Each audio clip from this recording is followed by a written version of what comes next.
Salvador, 15 de fevereiro de 1987. Encontros Casa, segundo período. Sri Aurobindo sobre o sexo. Sri Aurobindo, Obras Completas, volume 24, páginas 1423, 1424, 1429, 1430, 1434, 1435, 1507, 1508 e 1509.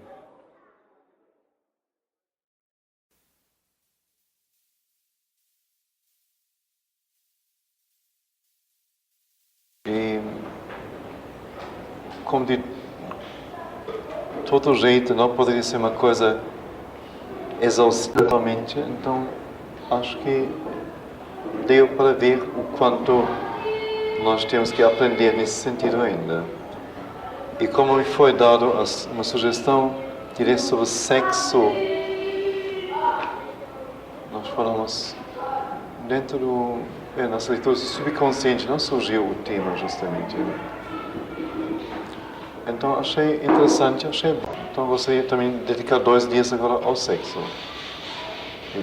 Então foi assim pedido mais especificamente o que Sri Aurobindo diz sobre sexo. Não uma abordagem como que universal e ouvindo várias vozes, mas o que especificamente Sri Aurobindo diz sobre sexo.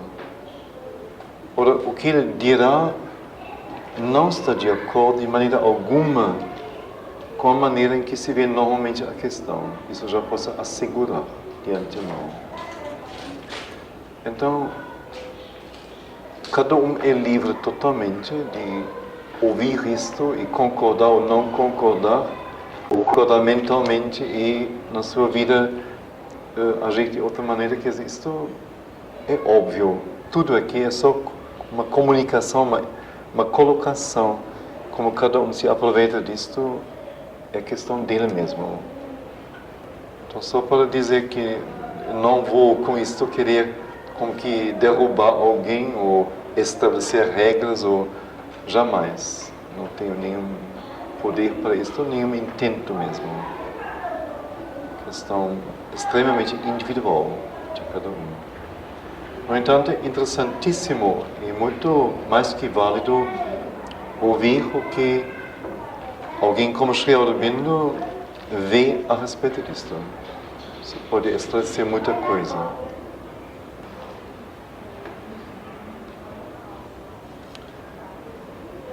Eu achei interessante começar com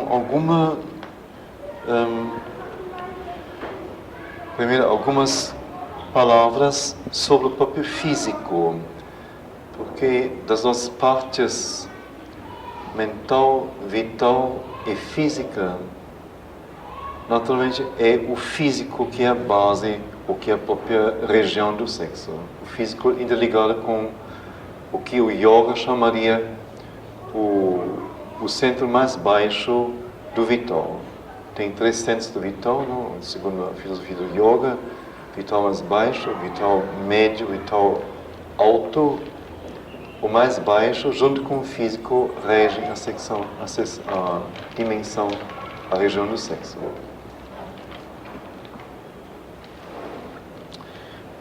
Interessante, esse é o 3º volume das cartas de Sri Aurobindo. E ele aqui, esse volume tem a seguinte subdivisão, tudo é interessante. Primeira sessão é a tripla transformação psíquica, espiritual, supramental. A seguinte é a transformação da mente. A seguinte, a transformação do vital. A seguinte, a transformação do físico. Então, bem sistemático. Depois, a transformação do subconsciente e do inconsciente.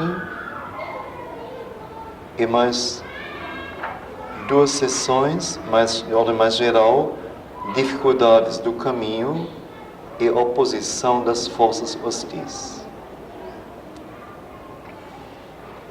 tolerei da sessão a transformação do físico.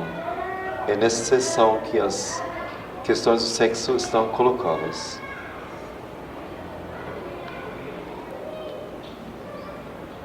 Então, começa aqui dizendo nenhuma necessidade de rejeitar o ser físico. Ele é parte da manifestação como ela deve ocorrer. Então, bem positivamente, nenhuma necessidade de rejeitar ou descartar o ser físico. Ele é parte da manifestação como ela deve ocorrer. A proposta de Sri Aurobindo, ou a visão de Sri Aurobindo, é totalmente diferente de todas as visões mais tradicionais espiritualistas. Ele vê a necessidade não só de uma realização interior, espiritual, eventualmente intelectual, mas a necessidade e o físico vital são reduzidos ao mínimo de funcionamento, ao só necessário e aquietados para não atrapalharem o processo,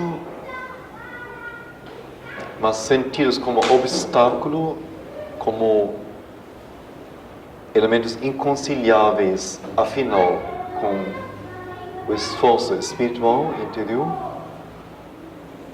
mas ele vê a necessidade de fazer algo integral. Ele vê a necessidade de fazer algo integral, quer dizer,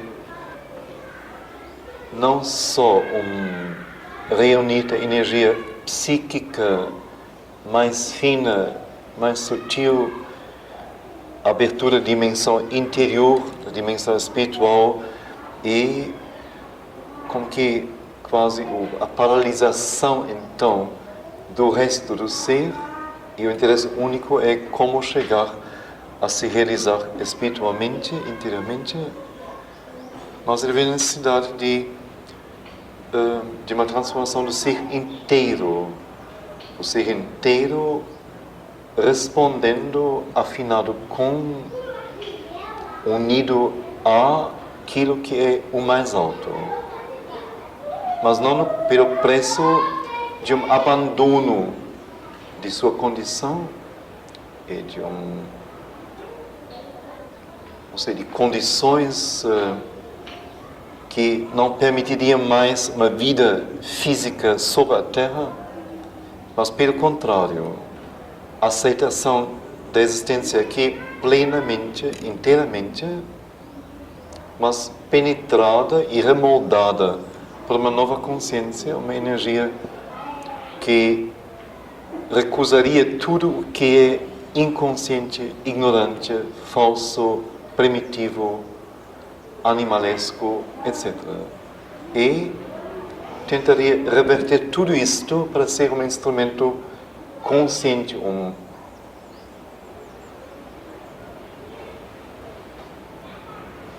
ser que responde em sua totalidade, conscientemente, àquilo que vem do alto, que vive a união com o alto, em toda a sua plenitude, força, dinâmica, atividade que for preciso. Então, uma visão objetiva, pode-se dizer, inteiramente diferente de tudo que já foi tentado.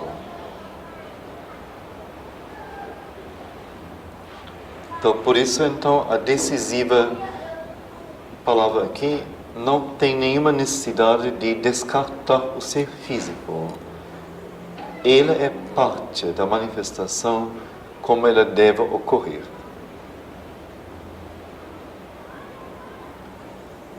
E depois, são todas cartas, então ele fala aqui já com a pessoa diretamente. É porque sua consciência no curso da sadhana já expliquei, sadhana é depois da pessoa decidir que quer dedicar sua vida à busca do divino, do mais alto, da luz, da perfeição, da verdade, a sadhana seria então, vamos dizer, o caminho conscientemente preparado, percorrido, uma disciplina, um conjunto de propósitos que vão se talvez alterando ou crescendo à medida que ele caminha. Então, esta em direção ao objetivo se chama então na linguagem do yoga da Índia sadhana. E a pessoa que faz isso então é o sadhak. Então é porque sua consciência no curso da sadhana entrou em contato com a natureza física mais baixa e a ver como ela é em si. Quando ela não é mantida em baixo ou controlada ou pela mente ou pela força psíquica ou espiritual. Esta natureza física mais baixa é em si cheia de desejos baixos e escuros. Ela é a parte mais animal do ser humano. Nós temos que entrar em contato com ela a fim de conhecermos, vermos o que está lá e transformar isto. A maioria dos sadhaks, da pessoa que faz sadhana, do tipo velho, do velho tipo, yoga convencional,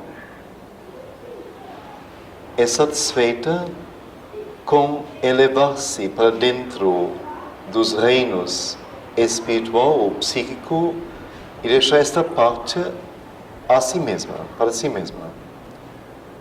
Mas desta maneira, ela permanece não modificada, mesmo se amplamente quieta. E, então, nenhuma transformação completa é possível. Você deve ficar apenas quieto e não perturbado e deixar a força mais alta trabalhar para mudar esta parte física obscura. É mais uma vez? É porque sua consciência, sua mente acordada, no curso da sadhana, entrou em contato com a natureza física mais baixa. Então a pessoa primeiro, vamos dizer, se preparou mentalmente. Mais fácil ler, se informar, rejeitar preconceitos, preparar-se para ver o mundo diferentemente, compreender o ser, a vida diferentemente.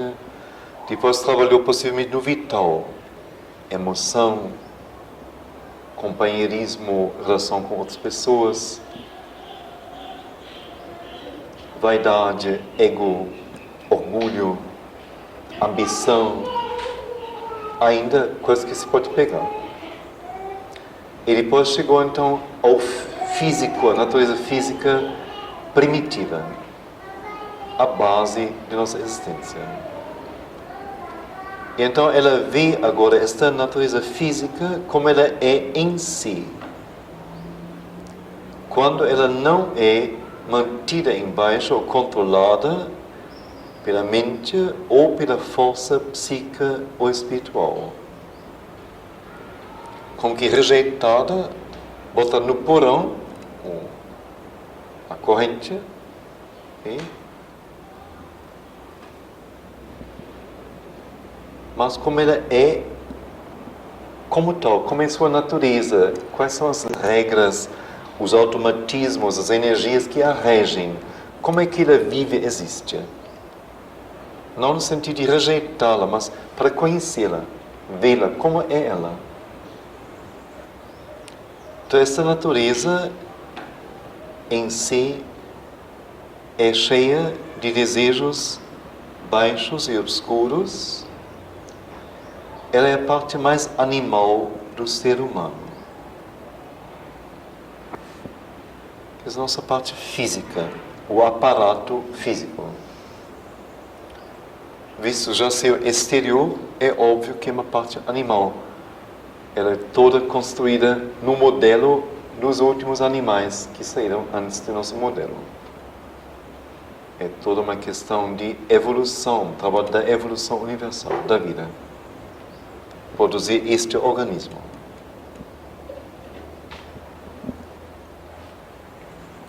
E como os organismos animais, até o homem, são regidos por automatismos, mecanismos e regidos por energias universais, não individualizadas nos animais, então nesta parte acontece a mesma coisa.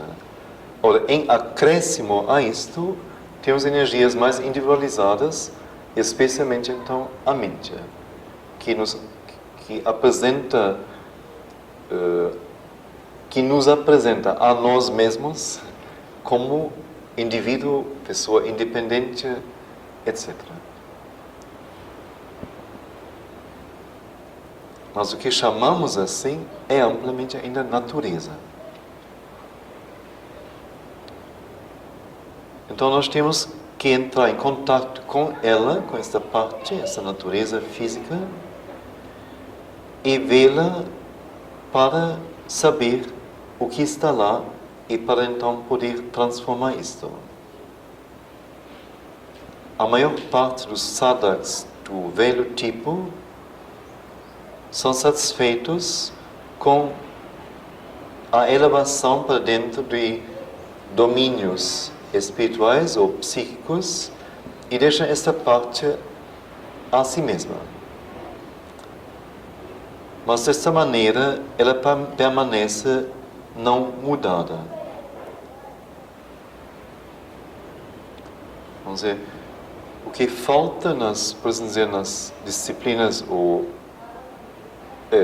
espirituais ou religiosas em geral é como que uma psicologia, uma visão objetiva do que é esta natureza. Então se fala de pecado ou de coisas feias ou coisas indevidas ou assim, mas com isto não se esclarece a natureza da coisa, mas pelo contrário, impede isto. E desta maneira esta parte fica apenas embrulhada, apenas presa, suprimida, mas não fica libertada, não fica transformada.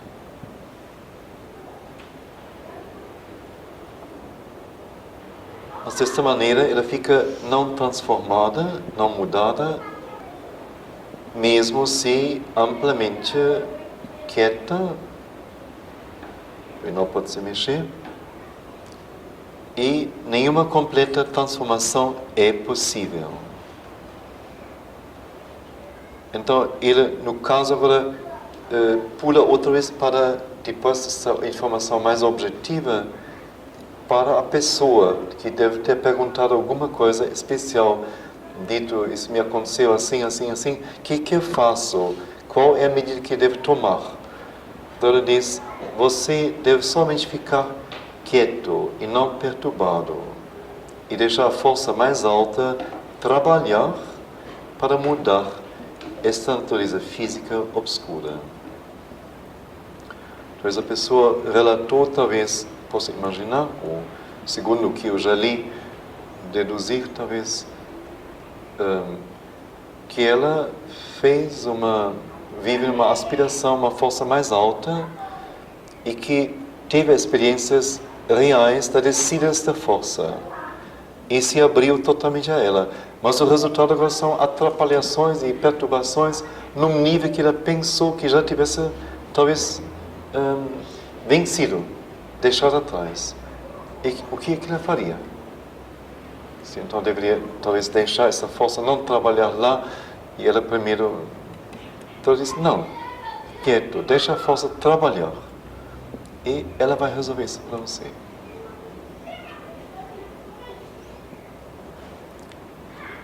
Nós temos que ver bem isto, vindo conhecendo a pessoa, e a pessoa está na esfera dela, e discípulo dela, pode dizer isto. Nós podemos fazer agora uma regra geral, dizer, bom, então vamos aspirar à força mais alta, ela vai resolver os problemas físicos ou sexuais. Naturalmente não. E temos que ser bem cuidadosos, escrupulosos, ver este caso específico. Depois só um trecho mesmo, assim, mas achei muito interessante.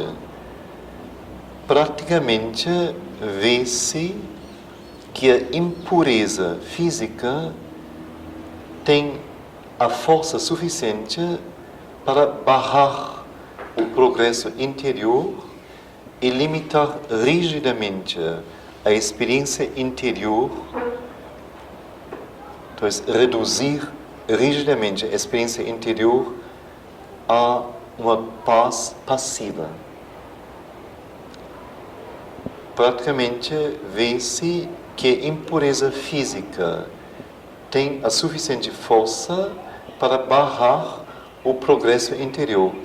O progresso interior visaria a uma libertação total do ser, em que ele poderia dispor de si livremente e servir dinamicamente a expressar, manifestar a verdade, o que for, neste mundo. Ora, no momento de dizer aqui tem uma impureza física, então isso é suficiente para barrar o progresso interior e reduzir rigidamente a experiência interior a uma paz passiva. Que o melhor que pode ser atingido, então, é uma passividade em que se é sentido a paz. Isso é possível. Mas a pessoa dinamicamente realizar o que for preciso, não seria possível. E parece, inclusive, que esta é como que a proposta mesmo, o que é procurado, não? Quando se fala na paz e todo mundo reza pela paz, ou procura a paz, e inclusive na meditação também parece o objetivo maior é este aquietamento total, essa paralisação total do poder de realização dinâmica. Mas como é que podemos viver nesta condição e como é que o mundo pode progredir, chegar ao que deve chegar desta maneira, que se nós paramos e paralisamos?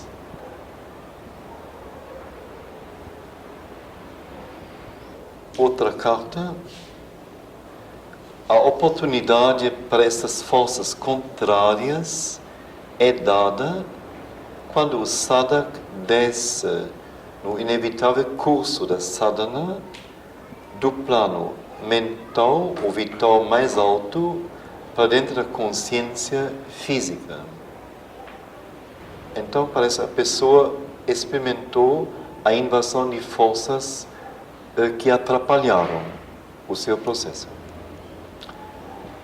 Então, a oportunidade para estas forças contrárias, não harmoniosas ou mesmo adversas, é dada quando o sadhak desce no curso inevitável da sadhana do plano ou vital mais alto para dentro da consciência física.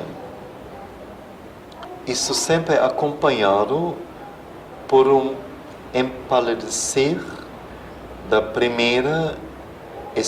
primeiras experiências mais profundas e por uma descida para dentro de uma inércia obscura, neutra, que é a rocha-leito da natureza física não regenerada. Então, sempre essa descida para dentro da consciência física é acompanhado por um desvanecer-se das primeiras experiências mais profundas, do nível psíquico ou vital mais alto, e acompanhado ainda por uma descida para a inércia obscura, neutra, que é a rocha-leito da natureza física não regenerada. Quer dizer, o exemplo da natureza física não regenerada, mais escura, é a matéria, é rocha, é areia, é lama, é é todo esse estofo inerte, preso, que por si, em si, não tem moção alguma. Ou se são moções tão sutis que, em relação à massa de inércia, não conseguem nada. Então, isto, se nós então descemos na consciência física, neste nível, temos que estar preparados para encontrarmos isto. Esta pesada, total inércia. A rocha leito, quer dizer, a última coisa, não? Sobre a qual as montanhas se erguem. A última base das bases da existência física. Ora, então isso é maravilhoso, a coragem, a visão agora que ele tem, não? Ela que é a luz com maiúscula, o poder com maiúscula, a Ananda do divino tem que descer e transformar tudo, expulsando para sempre toda a obscuridade e toda a inércia e estabelecendo a energia radiante, a luz perfeita e a beatitude imutável. Lá, e não na mente, no vital mais alto, está toda a dificuldade. Mas também lá, a vitória tem que ser ganha. E a fundação do novo mundo tem que acontecer.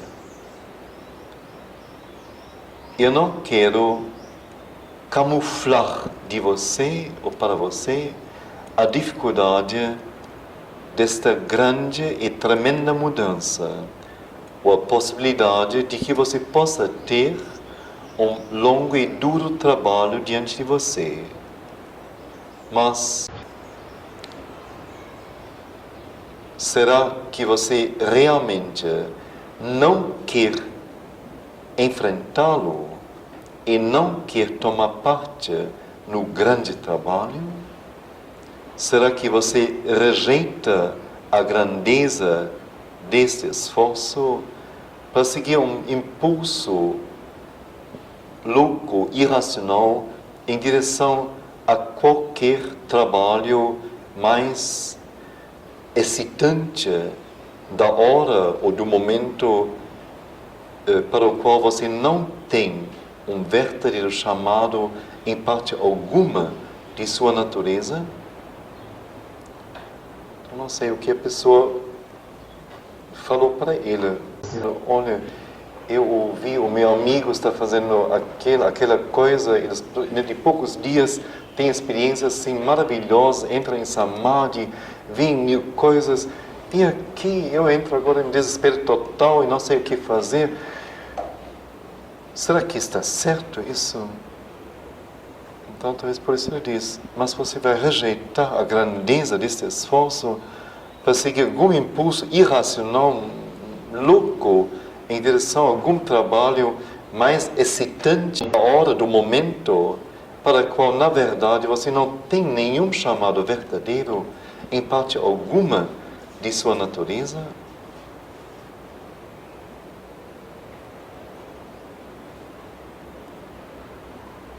São duas linhas diferentes, não? Uma é ter experiência a qualquer custo, mas não pelo custo do esforço, justamente. E do perigo de a minha consciência ter de enfrentar este ser em toda a sua dificuldade e ter que transformá-lo. Um trabalho árduo realmente. E o outro é justamente, não, eu vou passo a passo até onde conseguir ir, mas num esforço real, sincero, substancial, e tentar a coisa como uma aventura. Se Deus quiser, eu chego. Que eu não chegue, que não seja isto, mas eu vou aí. E outra é comprar a experiência através de meios duvidosos que produzem, fabricam experiências.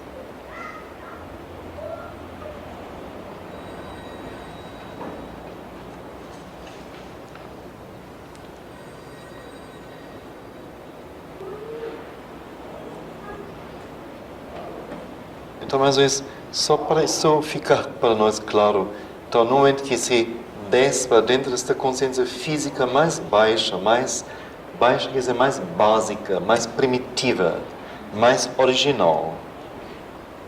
Então, sempre as primeiras experiências mais profundas que se teve, que nos chamaram para o caminho, por assim dizer, vão se desvanecer. E nós temos que descer para dentro de uma inércia obscura, neutra, que é a rocha leito da natureza física não regenerada. Então, isso é uma condição inevitável. Ela tem que ser enfrentada. E agora está maravilhoso o movimento dele, dizer, é justamente, é lá, não em outro lugar, é lá que a luz, o poder, a Ananda, quer dizer, o deleite, a alegria do divino, tem que descer e tem que transformar tudo, expulsando para sempre toda a obscuridade e toda a inércia, e estabelecendo a energia radiante, a luz perfeita e a beatitude imutável. É lá e não na mente, ou no vital mais alto, que está toda a dificuldade. Quer dizer, as dificuldades que se encontram no plano mental, intelectual e no plano emocional, vital mais alto, podem ser reais dificuldades, mas isso são coisas que se consegue resolver e decidir. E não são dificuldades cruciais. Mas as cruciais estão nesta região fundamental do ser, onde está a base do ser. Onde está a raiz do ser.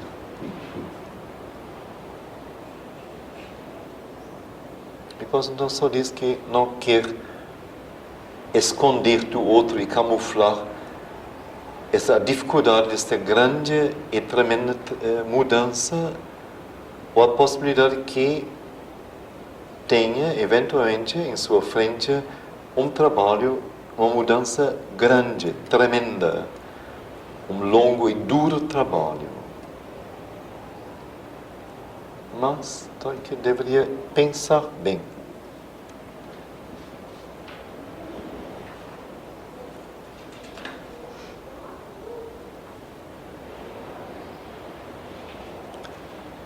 Depois diz, o que você descreve é a consciência material. Ela é amplamente, em sua maior parte mesmo, subconsciente. Mas a parte dela que é consciente é mecânica, inertemente movida por hábitos ou pelas forças da natureza mais baixa. Sempre repetindo os mesmos movimentos não inteligentes e não iluminados ou não esclarecidos. Ela é apegada, esta parte, à rotina e à regra estabelecida daquilo que sempre existiu, não querendo mudar, não querendo receber a luz ou obedecer à força mais alta. Ou se ela está querendo, então ela é incapaz, inertemente presa a esta rotina. Ou se ela é capaz, então ela faz da ação dada a ela pela luz ou pela força mais alta uma nova rotina mecânica. E assim tira dela toda a alma e toda a vida. Ela é obscura, estúpida, indolente, cheia de ignorância, inércia, escuridão e da lentidão do tamas. Tamas é a condição, qualidade da natureza em sua mais baixa condição de inércia, preguiça, estupidez, má vontade, etc. Então, eu acho muito saudável a gente poder ver uma vez assim claramente enumerado o que nos compõe em parte e o que talvez tentamos assim não ver com muita clareza porque é pouco elegante, pouco delicado, pouco bonito. É muito difícil remover isto, ou se não remover, transformar isto. Mas, então, o que você descreve é a consciência material. Ela é, na sua maior parte, subconsciente. A mente não penetra lá. Mas a parte daquilo que é consciente, ou a parte dela, desculpa, da consciência material, que é consciente, é mecânica, inertemente movida por hábitos ou pelas forças da natureza mais baixa.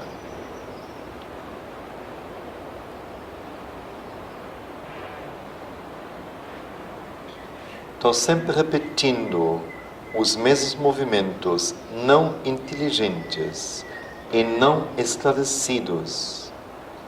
Esta consciência material é apegada à rotina e à regra estabelecida daquilo que sempre existiu, sempre existia. Não querendo mudar, não querendo receber a luz ou obedecer à força mais alta. Ou, se está querendo, então é incapaz. Ou, se é capaz, então ela muda a ação dada ela pela luz ou pela força em uma nova rotina mecânica.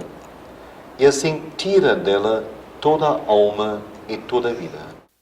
Ela é obscura, estúpida, indolente, cheia de ignorância, inércia, escuridão e da lentidão do tamas, esta condição em que nada pode ser feito.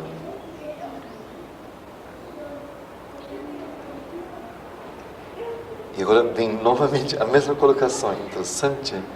Que coragem enorme, não? Que bonito, que maravilhoso isso.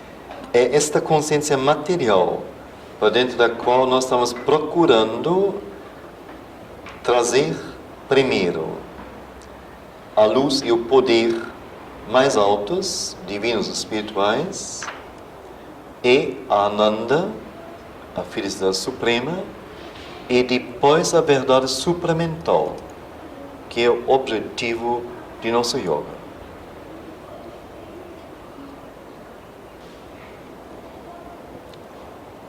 Ele diz uma vez numa carta o que é necessário como atitude nossa diante da vida e do trabalho a ser feito seria não termos nem esperança e nem medo. E isso é interessante, assim, encontrei justamente esta formulação tão precisa, nem esperança, nem medo. Não ter medo de nada, nem medo de sua própria escuridão, ou medo de coisas aparentemente invencíveis. Medo daquilo que parece fora de nosso alcance. Não ter medo nunca de nada. E não ter esperança, não substituir a preciosa possibilidade de poder lançar mão concretamente e lutar pela coisa, e trabalhar com ela, e transformá-la por uma vaga esperança, por uma saudade, por uma emoção, um sentimento. Talvez, quem sabe, espero que venha assim. Se Deus quiser. Não. Não ter esperanças, ter certezas. A certeza que nos é destinado não sermos seres inconscientes, escuros, presos a mecânicas do universo, a rotinas, a leis não inteligentes. Mas que nos é destinado a sermos seres conscientes totalmente. Ou individualmente. A vida é curta e acordamos muito tarde para vermos alguma coisa. Então, talvez não seja dado com certeza quase podemos viver esta consciência total, um ser de consciência. Com certeza não. Bom, mas a espécie sim, e que nosso trabalho prepara o caminho para outros que vêm depois de nós, aí está a questão. Não ver só, como a gente sempre diz, a sua própria dor de barriga e querer saná-la, mas ver que há fins maiores, estamos a serviço de um trabalho maior.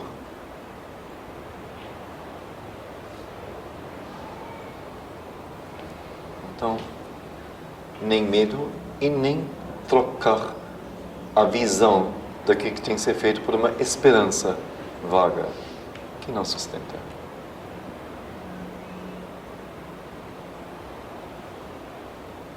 Então, nesta neste esforço, nesta busca de ver as coisas como são e não velá-las, não escondê-las de si.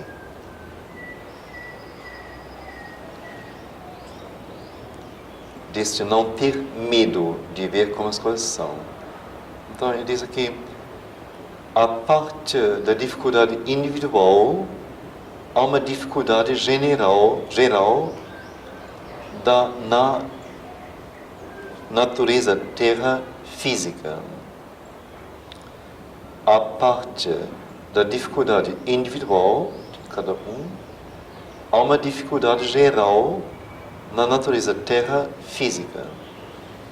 A natureza física é lenta, inerte e não querendo mudar. Sua tendência é estar quieta e tomar longos períodos de tempo para progressos pequenos. É muito difícil, mesmo para a vontade mais forte, mental ou vital ou mesmo psíquica, superar esta inércia.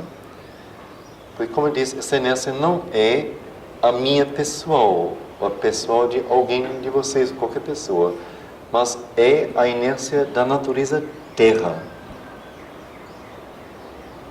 E como somos filhos dela, então é um obstáculo enorme. Então, mesmo a vontade individual, agora, aí somos indivíduos, mais forte, de natureza mental ou vital, ou mesmo psíquica, encontra muita dificuldade em vencer esta inércia, este obstáculo.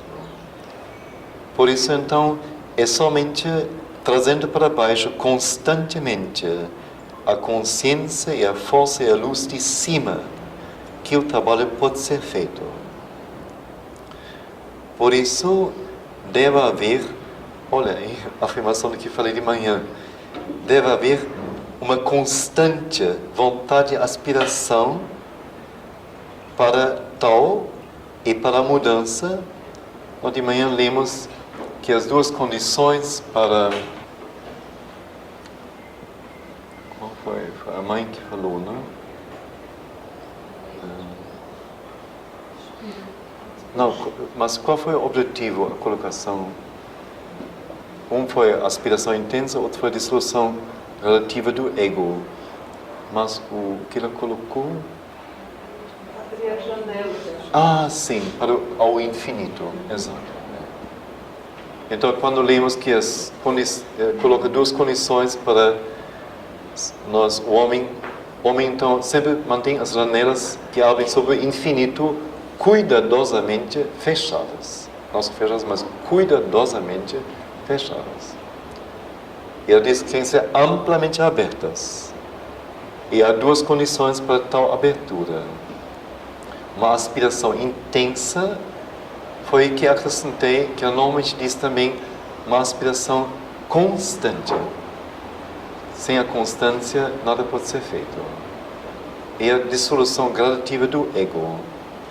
Então aqui justamente, por isso no momento estou estou feliz a encontrar uma afirmação daquilo que falamos de manhã. Então ele diz, para que tal trabalho pode ser feito, de trazer a força, a luz, a consciência de cima para baixo, para tal deve haver uma constante vontade, aspiração para trazer isso para baixo, e não só isto, mas também para a própria mudança.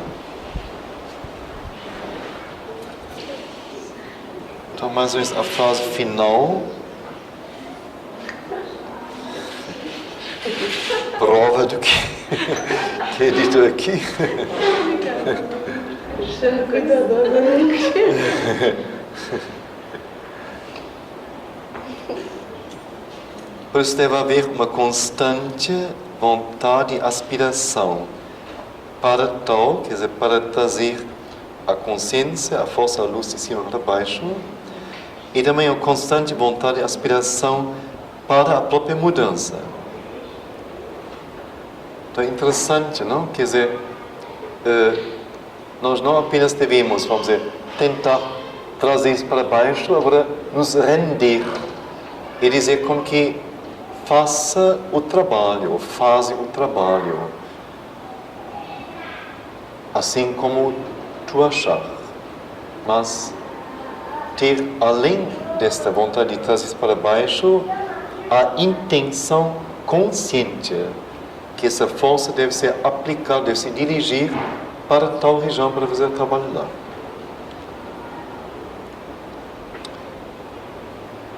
E isso deve ser uma vontade firme e paciente, nunca cansada, mesmo não diante da mais extrema resistência da natureza física. A palavra bonita inglesa, nem sei se acho que ele criou a palavra, nunca li. Não deve ser tired out, que tired é cansar e out quer dizer chegar ao fim. Então tired out quer dizer um dia não tem mais jeito. Lutei tantas vezes, tantos anos, não mudou nada, ou só insignificantemente agora. Não, nunca tired out. Uma vontade que nunca é cansada, mesmo se a resistência da natureza física for a mais extrema. Acho que é ele que diz, isso é outro lugar, ou a mãe, acho que é ele que diz, então se a dificuldade, o obstáculo aparecer 1000 vezes, então você vai 1001 vez recomeçar.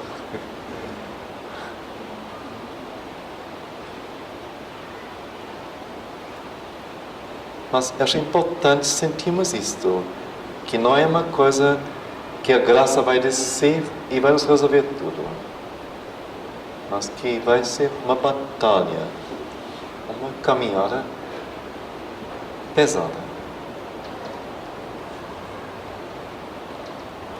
E então, nesse sentido, mais ou menos estabelecendo, há dois aspectos da natureza física como de toda a natureza: o aspecto individual e o universal. Todas as coisas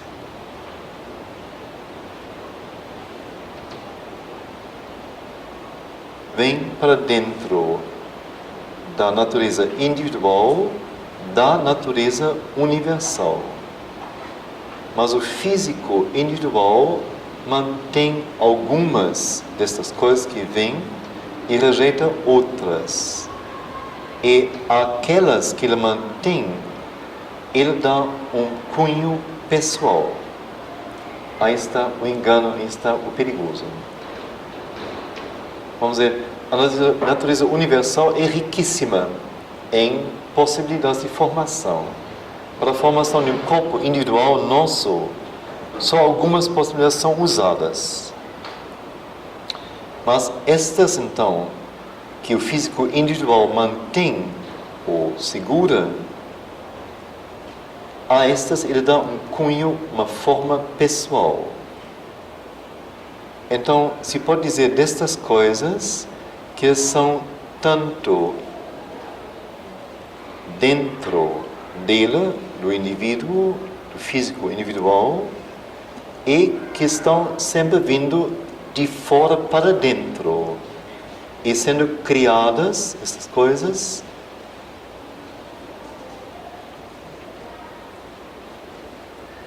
ou pode-se dizer que são criadas por ele, pelo físico individual, por ele dar uma forma especial a isto.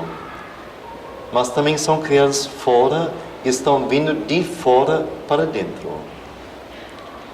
Quer dizer, as coisas não são recortadas. Vamos dizer, a forma de mão, ela não é nossa propriedade exclusiva, mas o sapo ou a perna, vamos dizer, um inseto tem embaixo garrinhas onde a nossa mão começou.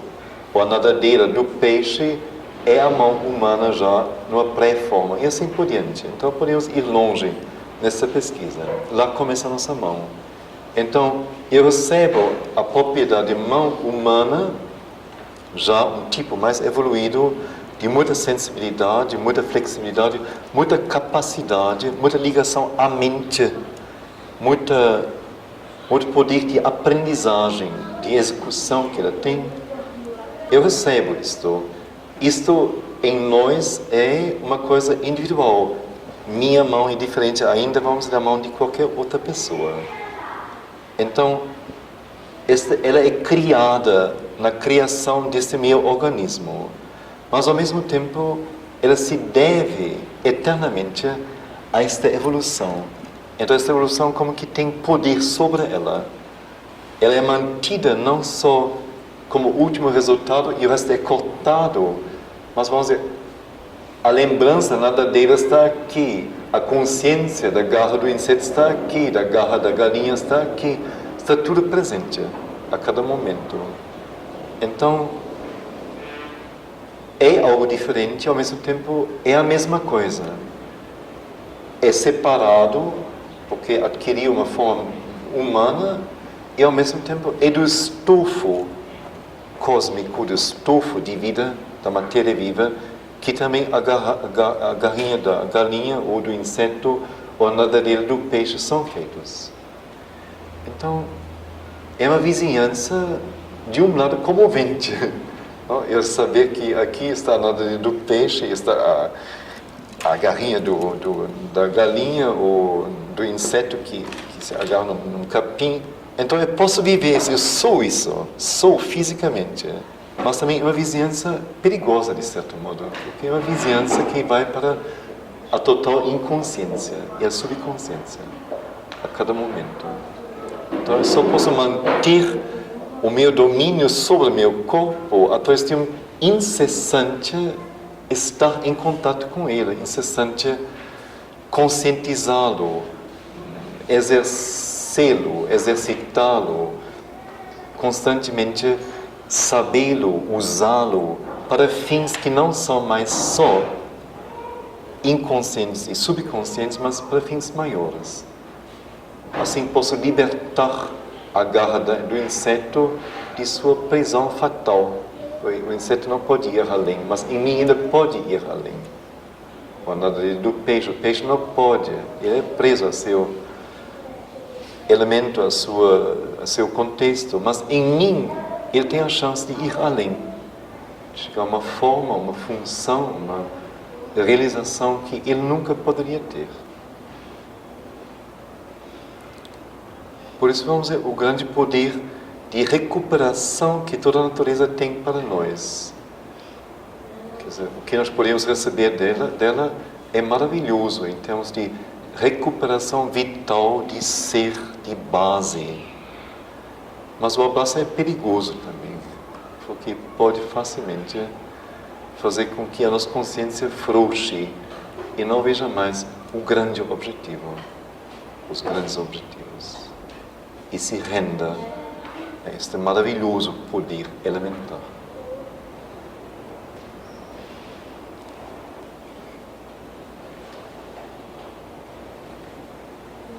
Então, mais uma vez, há dois aspectos da natureza física como de toda a natureza. O aspecto individual e o universal. Todas as coisas vêm para dentro de nós, da pessoa, da natureza universal. Mas o físico individual mantém algumas destas coisas e rejeita outras. E aquelas que ele mantém, físico individual, ele dá uma forma, um cunho pessoal. Então nós poderíamos dizer destas coisas, delas serem tanto dentro do físico individual e ao mesmo tempo vindo de fora para dentro, ou então que sejam criadas por ele, pela composição, pelo conjunto que foi criado, porque ele dá a elas uma forma especial. E também estando fora e vindo de fora para dentro. Mas quando então nós queremos, isso foi a mão, agora pensa a barriga, ou pensa o pulmão, ou pensa o aparato sexual. Aí a coisa já é diferente. Não é só a forma, mas é função mesmo. Esta função a cada momento em mim se individualizou, digo eu, porque é meu corpo, é meu pulmão, é minha barriga. Mas até que ponto isso é meu? E até que ponto não é apenas uma forma individualizada, experimentalmente, da natureza universal? E ela é quem comanda. Ela é que rege. Então, esta é toda a questão de um controle. O controle pode evitar amplamente que ela haja diretamente e espontaneamente sobre mim, sobre o meu corpo. Mas o controle sempre é perigoso, porque no momento que frouxa a vontade ou a mente, o controle quebra e a natureza rege. Então voltou tudo ao estado natural. Então, quando se quer se libertar destas coisas, então primeiro se joga tudo isso para fora, tudo que está dentro, para fora, para dentro da natureza que nos cerca. Mas de lá, que é o nosso ambiente mais imediato, a natureza universal, que tem as suas leis, as suas regras, tenta fazer essas coisas voltar para nós. Ou, se não consegue, então introduzir coisas novas ou semelhantes para substituir as coisas que nós queríamos expulsar de nós. Quer dizer, o plano da natureza para o corpo humano é tal. Ele tem tais partes têm tais funções a cumprir dentro do funcionamento do universo, é ligado a tais energias, etc, etc.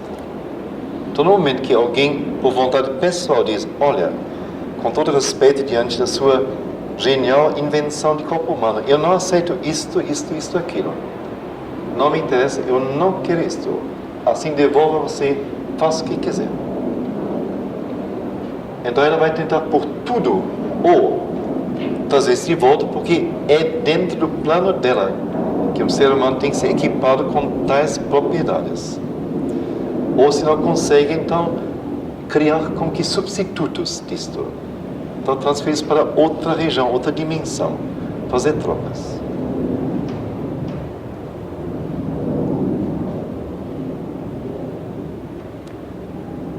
Então nós temos que rejeitar constantemente esta invasão. Então, através de constante rejeição, a força de recorrência finalmente mingua e o indivíduo se torna livre e capaz de trazer a consciência mais alta e seus movimentos para dentro do ser físico.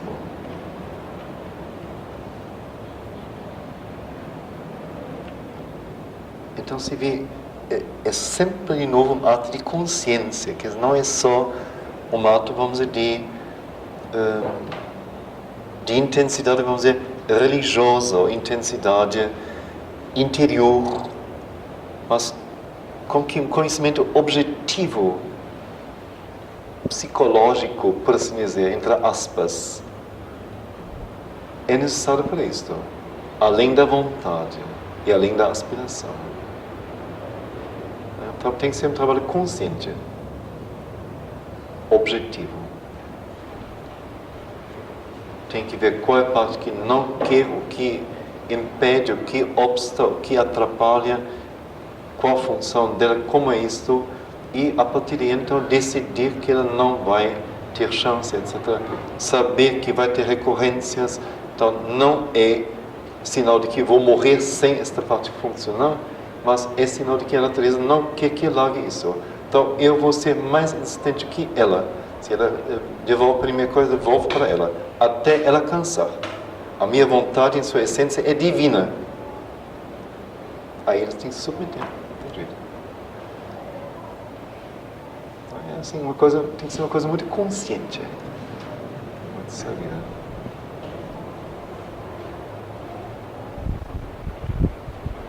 Então isso dá assim, uma noção de como, vamos dizer, como o que Sri Aurobindo propõe é exigente. Não é qualquer pessoa, em qualquer momento, que pode fazer isso. Mas precisa, assim, se dispor a muita coisa mesmo.